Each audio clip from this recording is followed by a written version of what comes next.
We in focus? Alright, cool. Yo, what's good, man? It's your boy Aaron. So today I'm gonna go over the top 5 questions I get asked from people that's getting into the photography game.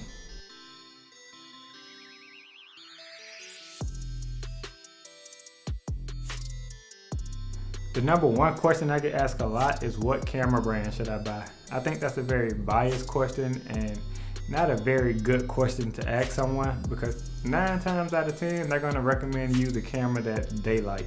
A good way to go about this is just go to a local camera store if there's one near you and play with some cameras in there. Play with Nikon, play with Sony, play with Canon. Just play around with different camera brands to see what camera fits you the best. Some cameras aren't good for everyone. It typically would depend on what type of shooting you plan to do. The camera for someone who's going to be vlogging is totally different from the camera for someone who's going to be doing portrait sessions. So just go to a camera store, play around with cameras, man, and figure out what you want to do with that camera and make your choice from there.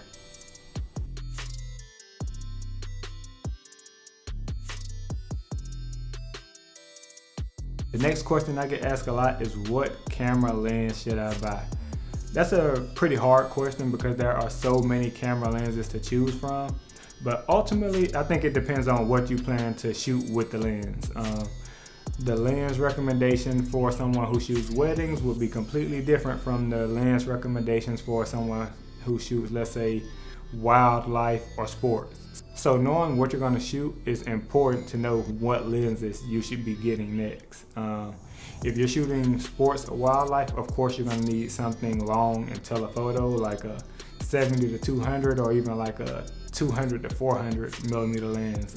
You'll just need something that can zoom really far. And it also depends on what time of day you'll be shooting, because if you're shooting in the daytime, you can get away with just about any telephoto lens, but if you're shooting in anything close to low light, then you would need something with a fast aperture, and those lenses typically cost a lot more.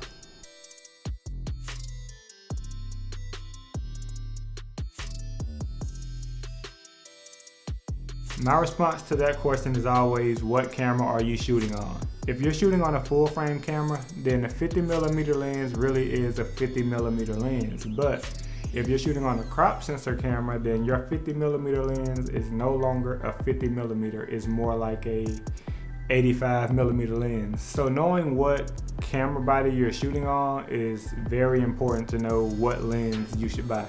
If you're going for a certain look, if you're going for the 50mm look and you shoot on the crop sensor, then you need to get a 35mm lens. That's just something to keep in mind whenever you're trying to figure out what lens you should get next. Crop sensor cameras have a crop factor that have to be factored into the focal length. I forgot where I was at. But the thing to keep in mind is if you're shooting on a crop sensor camera, consider the crop factor whenever you purchase lenses.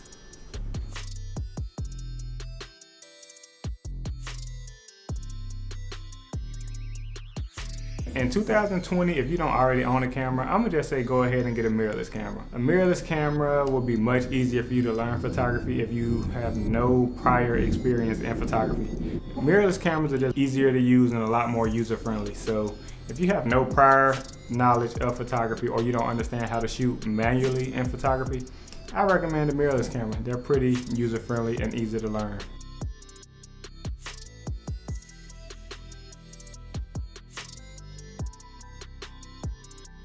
I'm just gonna say, upgrade your lens. If you are gonna be shooting with whatever system you're with or ecosystem that you're in, if you're gonna be shooting with that brand, then invest in a good lens. Going to buy a new camera but still having a cheap lens in front of the sensor is not really gonna get you that much improvement. But if you get like an old camera sensor and you get a good lens to put in front of that camera sensor, you will get like way better images. But lenses can get expensive, so just make sure you're not gonna like switch camera brands after you go buy this expensive lens. More often than not, a new lens will get you way better results than a new camera will. So those were the top 5 questions that I get asked, man. I hope that you were able to learn something from this video. If so, man, hit the like button, subscribe. Let me know more of what you would like to see down in the comments below. If I didn't cover something in depth enough, or if you still have questions, you can contact me on all my social media platforms, which will be in the description, wherever the description will be. But until next time, man, I'm out.